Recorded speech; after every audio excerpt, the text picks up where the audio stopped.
Welcome, midnight listeners. Tonight, we drift into a chapter of history that most would rather forget.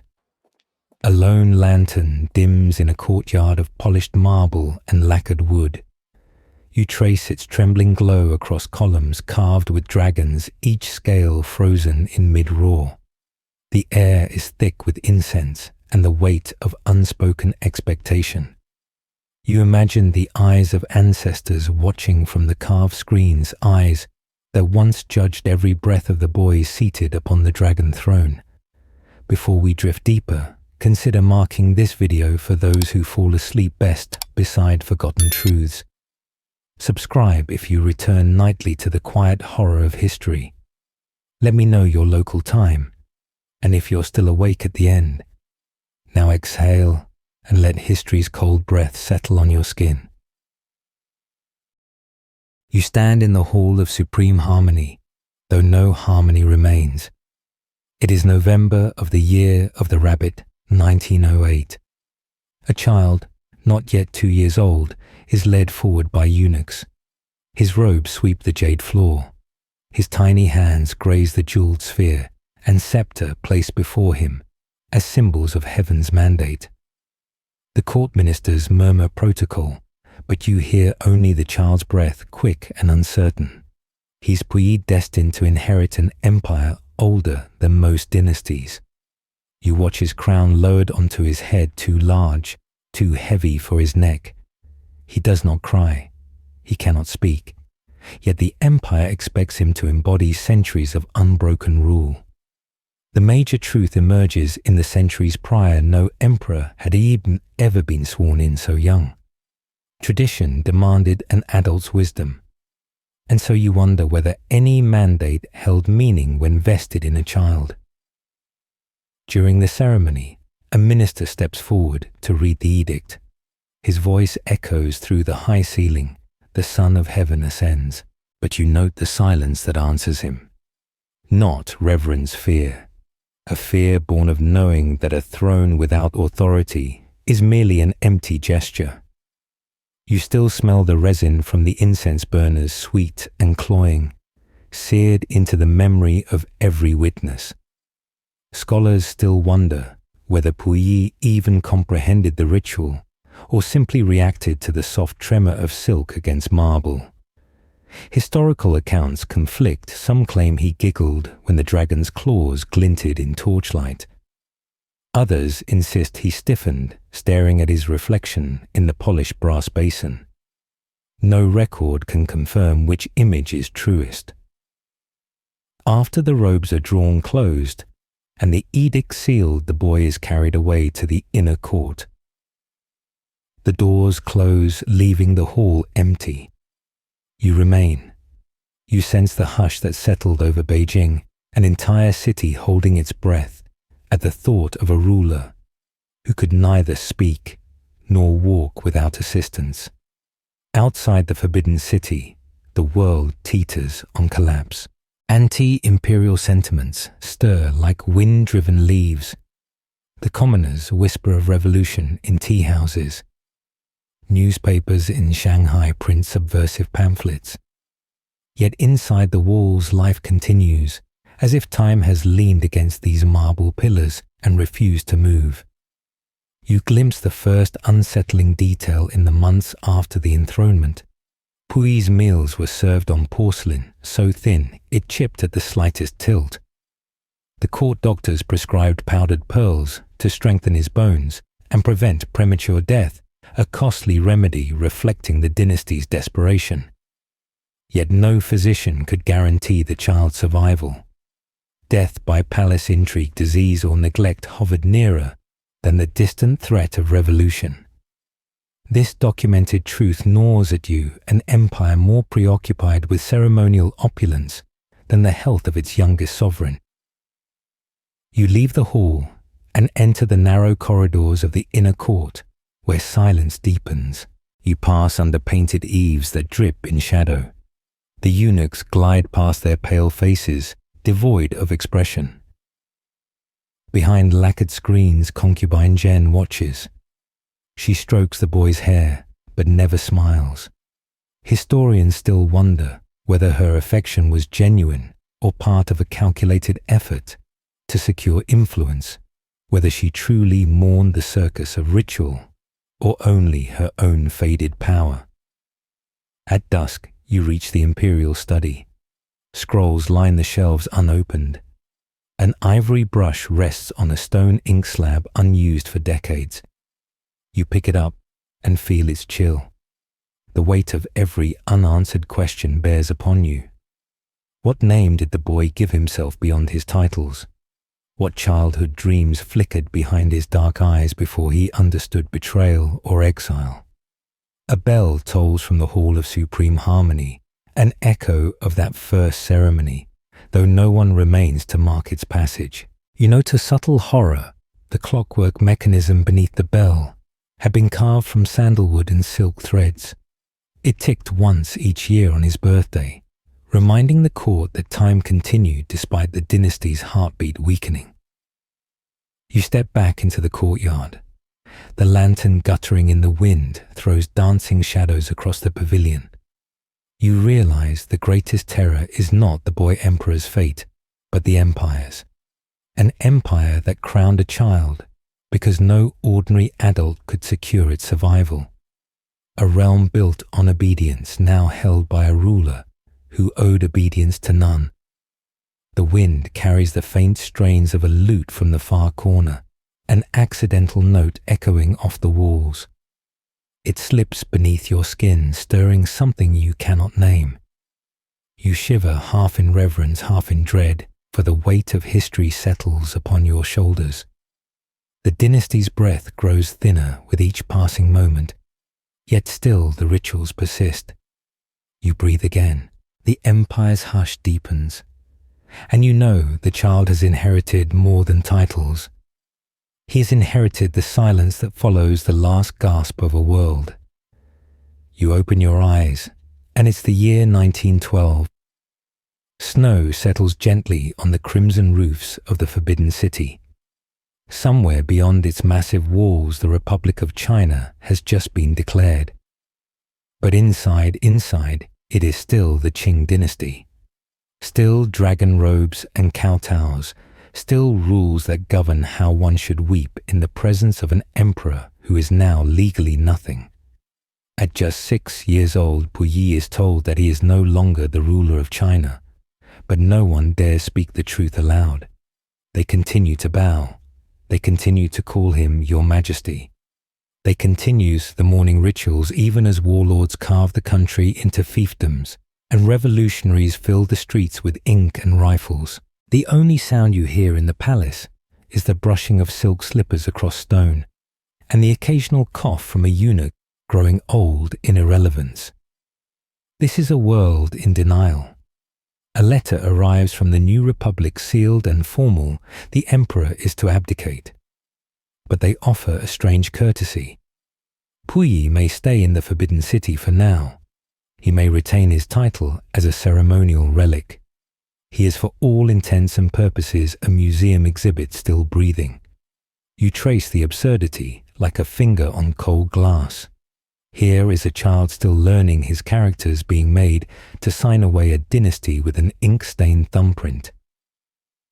The grown men around him weep, not for the boy, not really, but for themselves. For their pensions, for their fading positions, for the decades they spent mastering rituals that now mean nothing. You walk past a gathering of court officials performing their morning bows, 81 full prostrations just as before. But now their eyes are red, their movements stiff, not from reverence but grief. Outside, gunfire crackles somewhere in the city. Inside, the emperor is being taught how to sit properly on a throne that no longer rules. His tutor, Sir Reginald Johnston, a stiff-lipped Scotsman, with a pocket watch and a classical education, is introduced soon after.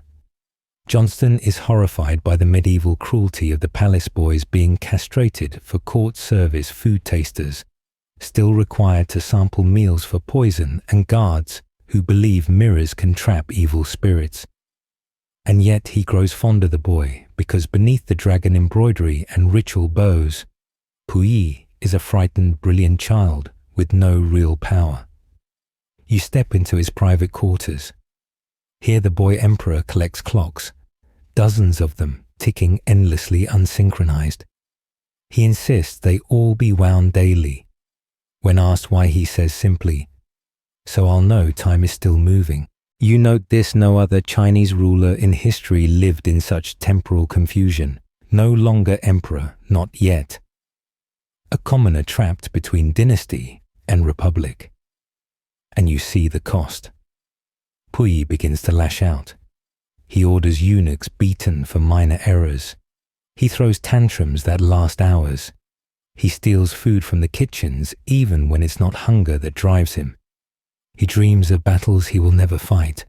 His psychologist later writes, "He behaved less like a sovereign and more like a caged bird that had once flown in someone else's dream." Then comes the horror that defines the palace's slow collapse one night. Suspecting theft, he commands his guards to search the eunuch's quarters. Dozens of terrified old men are rounded up. Their meager belongings, worn robes, paper fans, charms are ripped apart. One is found with a silver hairpin belonging to the late Empress Dowager. Puyi orders him flogged in the courtyard. The man screams, then dies from shock. Puyi is 7. He watches silent. The court records do not erase the event. In fact, they record it precisely down to the hour. 7th year of the Emperor Xuantong. 3rd month, 9th day. Cold wind, 23 lashes. Death recorded. It's a clinical note filed beside birthday poems and imperial edicts that no longer hold legal power. You walk now through the garden of benevolent tranquility. Silent, frostbitten, empty of visitors. Once a place for imperial consorts to stroll now. Only dry leaves rustle. Somewhere inside the palace, Johnston tries to introduce him to bicycles, to the works of Shakespeare, to modern maps. But it's a strange pairing modernity introduced through the lens of a fading monarchy. The emperor learns English but still dresses each morning in silken robes embroidered with phoenixes. He is told he is both everything and nothing, and the mind begins to fracture. You read diary fragments later in his life, dark, disjointed entries. One reads simply, "I dreamed I was a tiger, but when I roared only dust came out." You recognize the quiet terror of that line. A being born to power but raised in ceremonial emptiness. An identity constructed from incense smoke and obsolete hierarchies. You know now that no sword could have slain the Qing Dynasty more cleanly than its own refusal to accept the end. And so the boy remains, a ruler of gardens of clocks of ghosts. At night, he wakes screaming, unable to breathe. He begs servants to open the doors wide, but none dare disobey tradition. An emperor must sleep behind closed panels guarded against wind and evil spirits. He sleeps in suffocation. And somewhere in the distance, Beijing grows louder, hungrier, and more real. You wake now. In Tianjin, 1925. Gone are the vermilion halls and bowing eunuchs. In their place, European streets, rickshaws clattering over cobblestones and buildings painted in pale imitations of Paris and Vienna. This is the foreign concession, a ghost town of colonial ambition, and it has adopted a ghost of an emperor. Puyi is 20. He has not worked a day in his life. He has never used money. He has never opened a door for himself. And yet, here he is, a former son of heaven and living in a rented Western-style mansion, surrounded by mirrors, foreign perfumes, Western suits, and the sharp scent of disillusionment. He drinks imported tea, hires Russian bodyguards, and studies books on constitutional monarchies, because still, he believes the throne can be reclaimed. You walk past his desk. It is cluttered with sketches of new flags for a restored Qing state. In one version, 5 dragons twist around a flaming sun. In another, he's drawn himself larger than any celestial emblem. Each night he holds private ceremonies, alone, re-anointing himself in a mirror.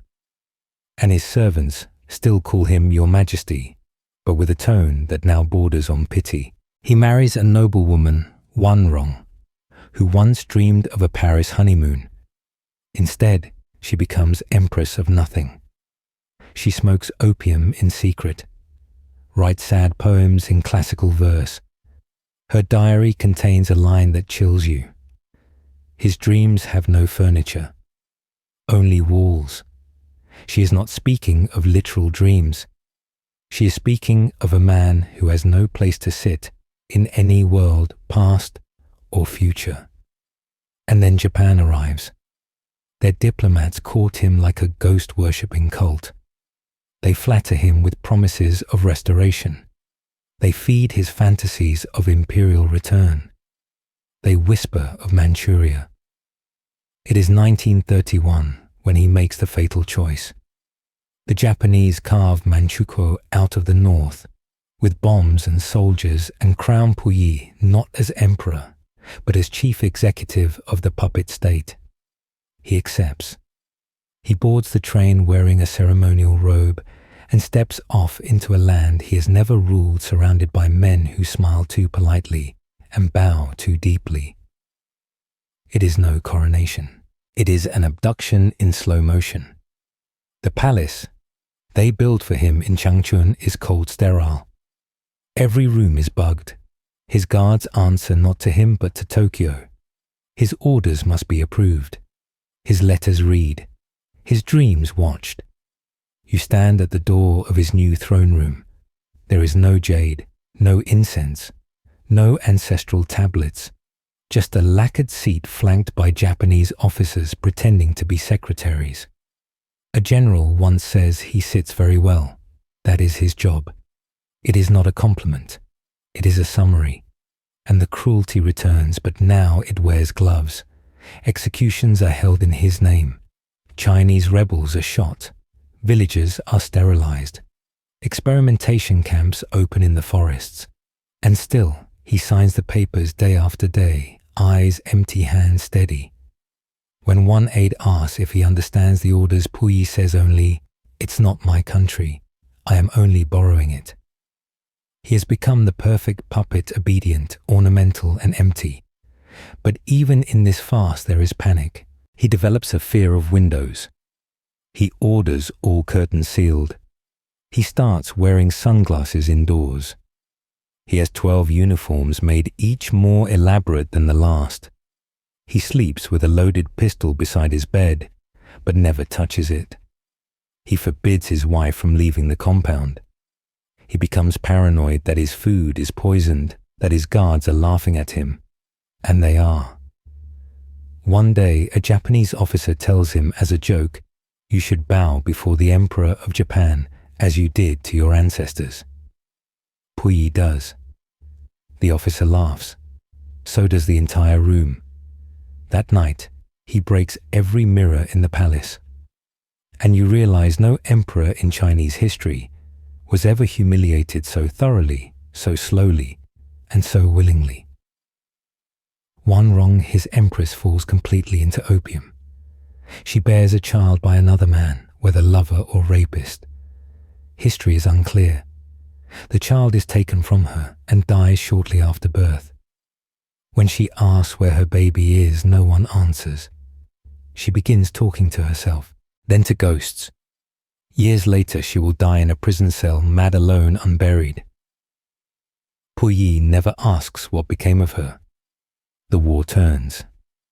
Manchukuo collapses in 1945 under Soviet invasion. The palace is looted. Japanese officers flee. Puyi dons civilian clothes and tries to escape with a false identity, Mr. Zhang. He boards a plane, is intercepted, and arrested by the Soviets. They ask his name. He hesitates, then says, "I don't know anymore." You are with him in a cold Siberian cell when he wakes screaming not from fear but confusion. "Am I still the emperor?" he asks his guard. The man shrugs. You're nobody here. And for the first time in his life, he believes it. You now find yourself in a prison cell in Fushun, northeast China. It is 1950. The People's Republic has been born from war and revolution, and here within these concrete walls, they keep their strangest prisoner, not a warlord, not a general, but a ghost in a royal robe, Aisin Jioro, Pui, last emperor of the Qing Dynasty, former puppet of Manchukuo, and now prisoner number 981. He is 44. He no longer demands anything. He no longer gives orders. He washes his own clothes by hand. He peels potatoes. He stands in line. He eats with chopsticks from a tin tray just like the others. His old habits die slow. At first he still bows at doors, expects servants to clean his boots, flinches when spoken to too loudly. He still believes in thrones, still imagines the Manchukuo flag flying over Beijing. But here, the prison doesn't break him by torture. They do something worse. They make him ordinary. Every day for years he is made to write out his thoughts. He must confess not just crimes but illusions. The guards call it re-education. He calls it erasure. For hours, he must rewrite his life, with each line bleeding the myth away. I am not a descendant of heaven. I was a tool of fascism. I harmed the Chinese people. I am no one. At first he lies, performs, flatters. Then he begins to believe.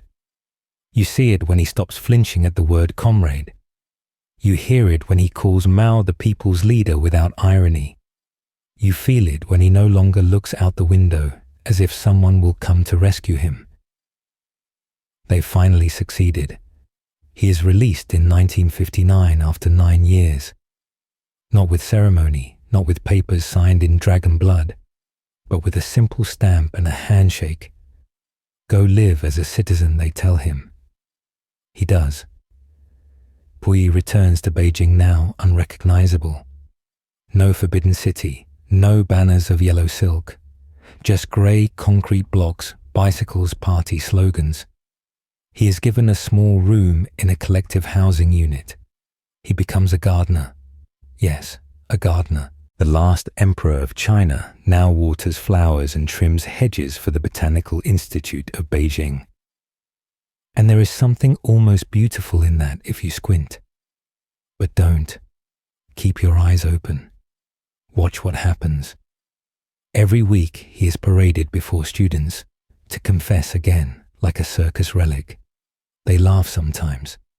Sometimes they applaud. Once a teenager throws a rock at him and yells, "Emperors killed my grandfather." He bows, says nothing. His co-workers are kind but curious. They ask what it was like to sit on the dragon throne. He says cold, very cold. In 1962 he writes a memoir. Not really his edited by party hands, scrubbed, polished and made into a morality tale. From emperor to citizen. It is sold in train stations and schools. But you standing there holding a copy, you see what's missing. The opium, the laughing Japanese guards, the crying empress, the baby that vanished. None of that is in the book. And now you wait for the end. It's 1907. Pui is 61 years old.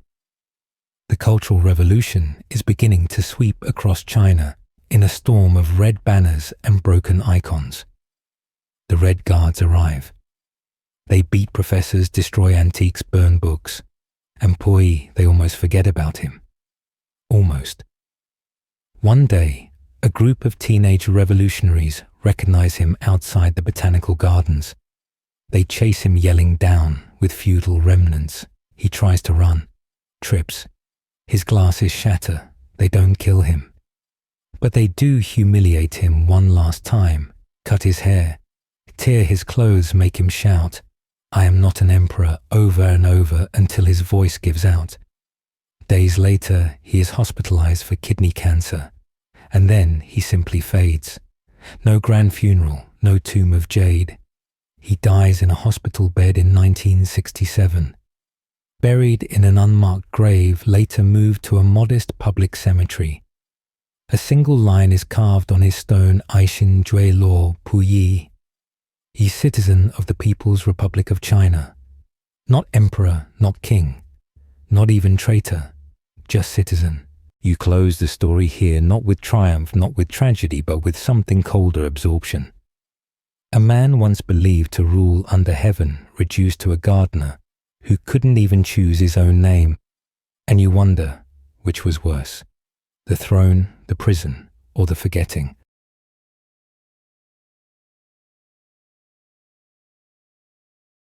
Welcome, midnight listeners. Tonight, we drift into a chapter of history that most would rather forget. But you won't just hear about it, you'll live it, just for one long, cold, brutal day. The kind of day most don't survive, and certainly not with their mind intact. So before you get comfortable, take a moment to like the video and subscribe. But only if you genuinely enjoy what I do here. And when your eyes are too heavy to keep open, leave a comment with your location and local time. I love seeing where and when you're listening from. Now dim the lights, maybe turn on a fan for that soft background hum. And let's ease into tonight's journey together. You wake in the dark long before the snow begins to whisper. The ground is stiff beneath the straw-stuffed hide that serves as your bedding, and your breath clouds in front of your face. It's still the hour of wolves, when even the bravest raiders sleep lightly, and the gods lean in close to listen for cowardice. You don't remember falling asleep, but your knuckles are scraped and your shoulders ache. That's normal. You're a berserker now. That's what happens. Your clothes, if they can still be called that, are half torn from yesterday's training or fighting. Depending on who you ask, you pull on what remains wolf pelt cloak crusted with blood, at the seams leather boots that don't match, and a belt with 3 knives tucked in awkward places. The air stings your skin like nettles. You like it, or rather, you're supposed to. In the distance, the longhouse is starting to stir. Someone, probably Eric the Bone Lasher, has lit the hearth again, and the smoke carries a hint of seal fat and pine. You trudge barefoot across the snow-crusted mud toward the rising scent. One of your teeth is loose, but you don't remember why. You chew a strip of dry fish until the ache quiets down. Breakfast is a lump of cold porridge and 2 swallows of mead. You're not hungry.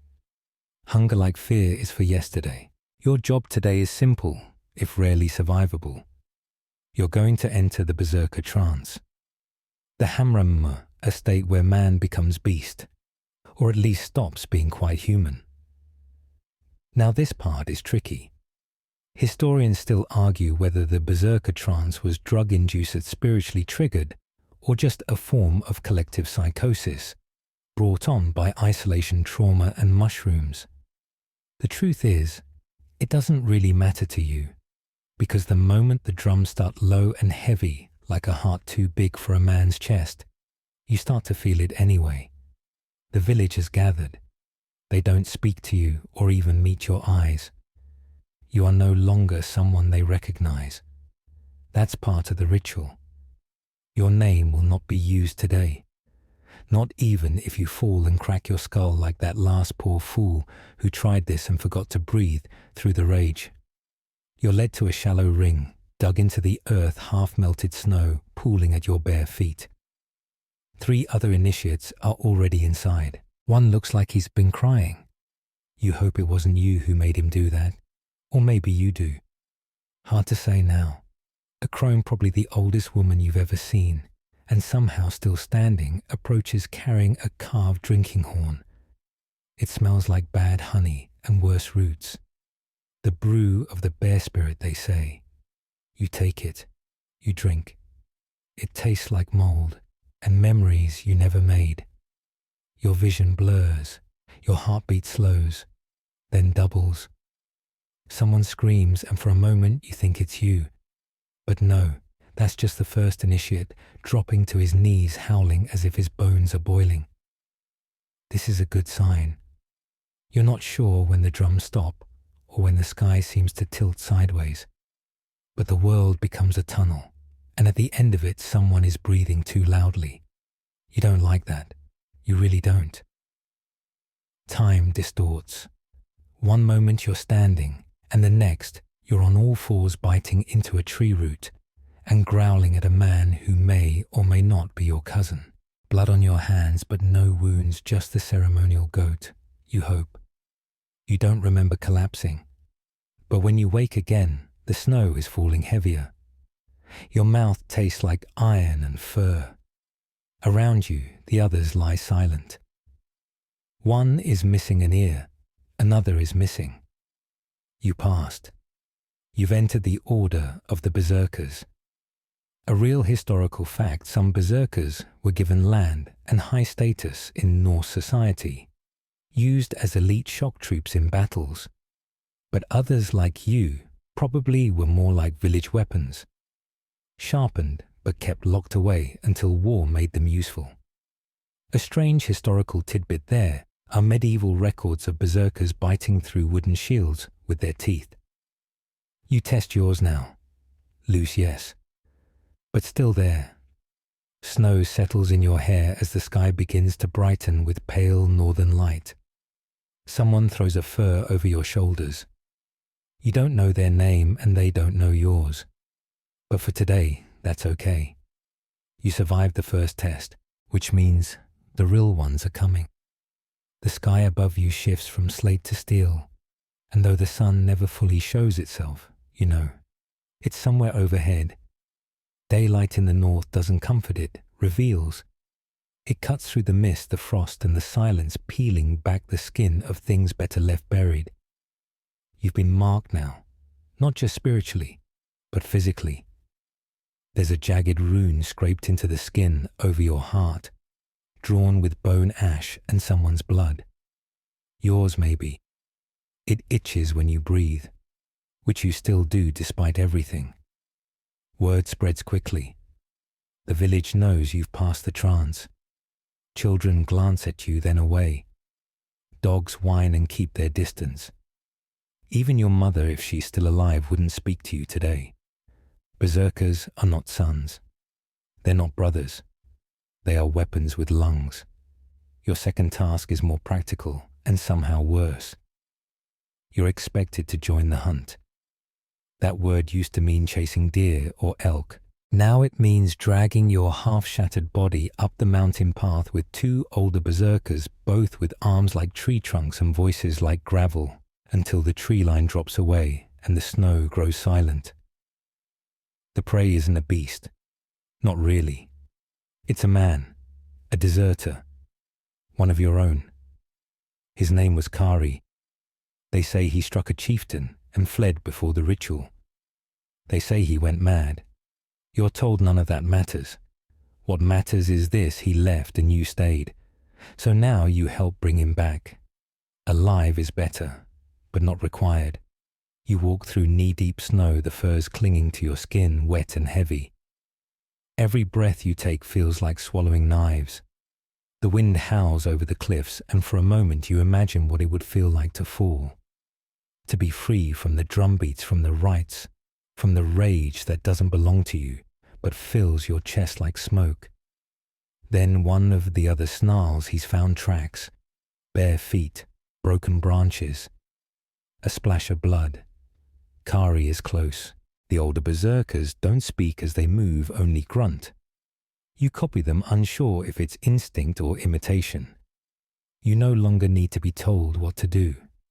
That too is part of the change. You find him in a hollow, curled against a rock, eyes wide and red from crying. He's shaking. He has no weapon, just a stick sharpened at one end and frostbite on his toes. He sees you and recognizes what you've become. You're not sure if he says your name. It's possible, but you don't hear it. You don't even remember it. The older one lunges first, and it's brutal, quick but messy. The second watches you, waiting to see if you'll help. You do. You have to. That's the only way to make sure they know the trance wasn't a fluke. When it's over, Kari doesn't look like a man. He barely looks like a memory. The others cut a strip of his skin and give it to you to carry. Proof of loyalty.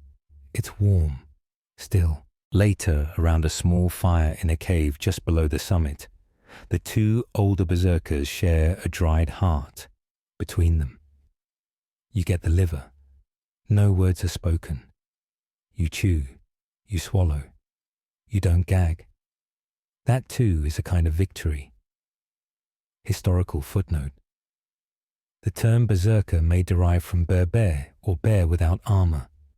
Either way, the implication is the same. A man too far gone to care for protection. Driven by spirit madness or ritual drugs, there are reports of fly agaric mushrooms being used. Berserkers were feared even by their own chieftains, sometimes especially by them. You sleep with your back to the wall, hand on the hilt of a dull knife. You dream of snow turning red. You dream of a mountain breathing. When you wake, your hand is still on the knife. Your lips are cracked. Your teeth are bloody. You're learning. The return to camp is done in silence. You'd think there would be celebration, or at least some acknowledgement. You helped kill a man, a comrade, maybe even a friend. You carried back a strip of his skin. You bled in the cold and did not complain. But no one meets your eyes. That's the cost of becoming something else, something other. They don't see a man who followed orders. They see a berserker who tasted blood and didn't flinch. There is a feast tonight, but it's not for you. It's for the warband. They leave at first light for the coast. A longship raid, Frankish towns with soft walls and terrified priests. You'll go with them. That much is clear. This was the final test. You are allowed to eat, but you sit on the edge of the long hall beneath a roof that groans under the snow. The meat is hot and fatty, roasted over a fire that spits and pops. You barely chew it. Your mouth still tastes of liver and ash. Someone hands you a horn of mead. You drink, but it does nothing. The world stays sharp, too sharp. Across the room, a skull plays a bone flute. The melody is crooked, like it's been twisted by smoke. He sings of Odin's wolves and Thor's anger and ships that never return. People cheer. They bang their fists on the benches. But not you. You're still watching. Because you know who's missing. Kari's sister, Brynhilde. She used to braid your hair when you were small, when both of you were still allowed to laugh in daylight. She's not here. No one has seen her. Not since Kari died. You slip out into the snow. There's a hill where the spirits are said to gather, an old burial site from before your people had names for gods. You find her there, kneeling, crying, holding something close to her chest. You approach slowly. She doesn't look at you. I knew you'd be the one they sent, she says. You don't speak. You don't know what you'd say. You always followed, she continues. Even when we were children. I said, don't throw the rock, and you threw it. I said, don't touch the fire, and you burned your hand. And now, her voice breaks. You kneel beside her. She shows you what she's holding, a wooden carving. Kari's. One he made as a boy. A little boat badly shaped but carefully whittled. His name is scratched on the bottom in runes only a mother could love. She presses it into your hands. I hope the gods find him first, she whispers, before the things that live in the cold get to him. Then she leaves. You stay there kneeling, holding the toy while snow begins to bury your footprints. Historical footnote. Viking society had complex rituals around death and vengeance. It's often misunderstood as purely barbaric. But grief ran deep, and vengeance was sometimes directed inward, expressed through self-exile madness. or the refusal to speak certain names. Even berserkers chosen for their brutality were still human enough to carry guilt, though they rarely lived long enough to speak of it. When you return to camp, the fire has burned low. The mead is gone. The skald is asleep against the wall, his flute lying across his lap like a broken promise. You lie down in the dirt, wolfskin still damp around your shoulders. You dream of Kari's toy boat, floating, burning, then sinking. In the morning, you will board the real thing and become a storm. The longship rocks gently beneath your feet. You're not seasick. You thought you might be. But no, your stomach is empty, your eyes steady.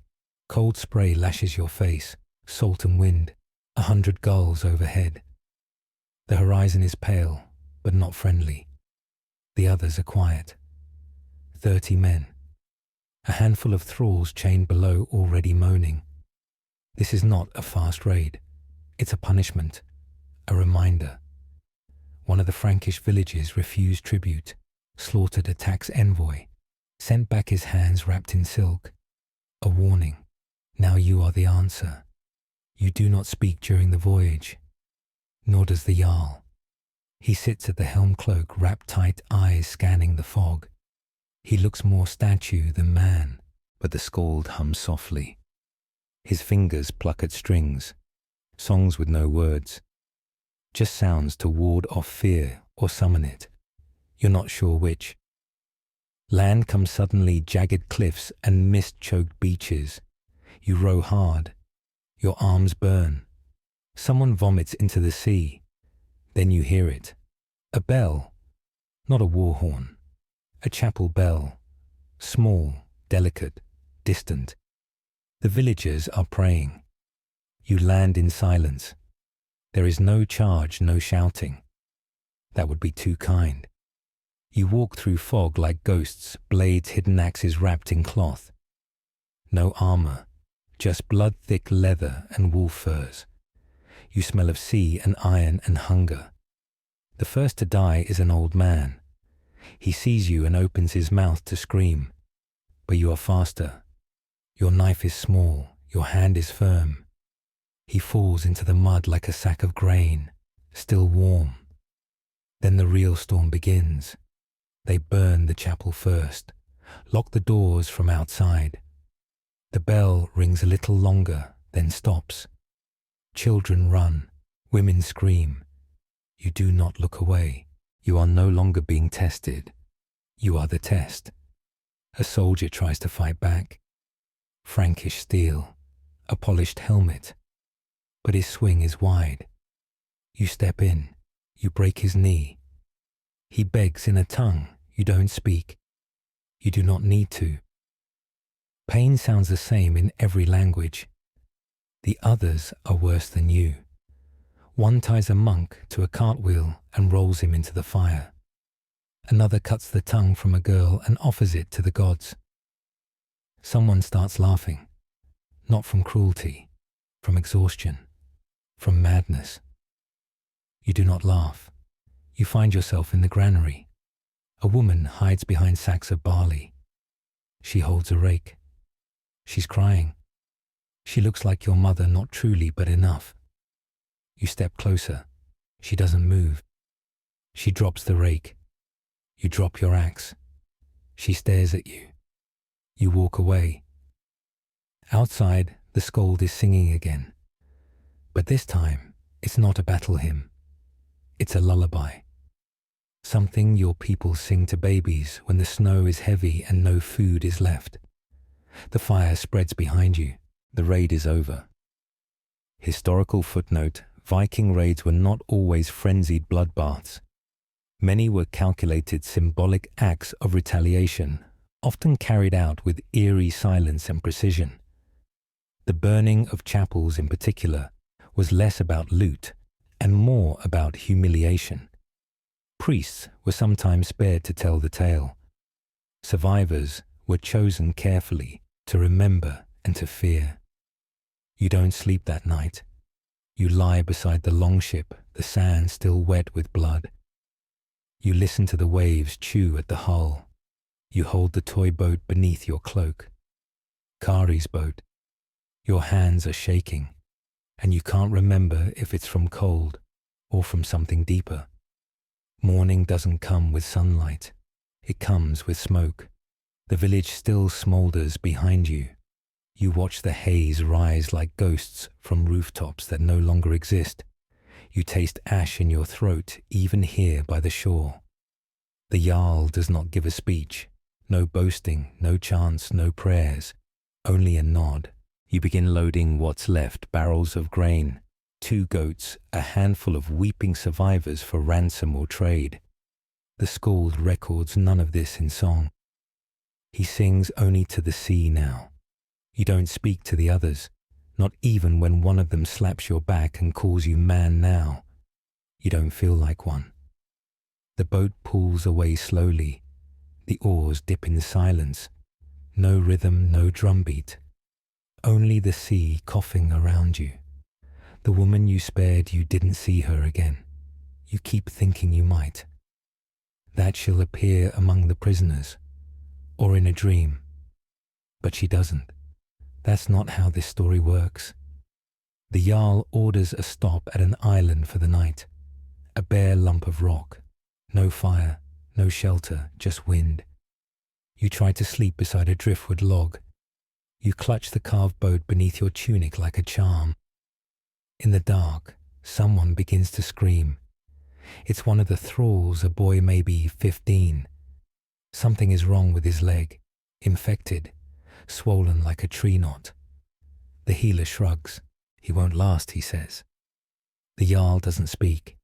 He looks to you. No order, just a gaze. The others watch. And you understand what's being asked. He's not one of yours, not even one of them. Just wait. A problem. And there is one clean solution. You don't want to, but you stand. You walk over. The boy sees you. He shakes his head, tries to crawl back. Please, he says, you do understand that word. It cuts deeper than your blade ever could. But your blade still finds its mark. It's not fast. You sit in the dark afterward, your hands shaking again. The others are asleep or pretending. The wind whistles over the rocks like it's laughing at you. You want to scream, but there's no point.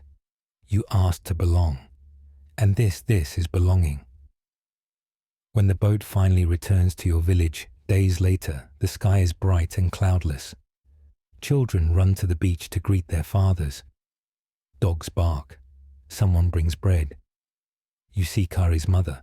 She runs toward the shore, eyes wide, scanning every face. But not yours. You hand her the carved boat in silence.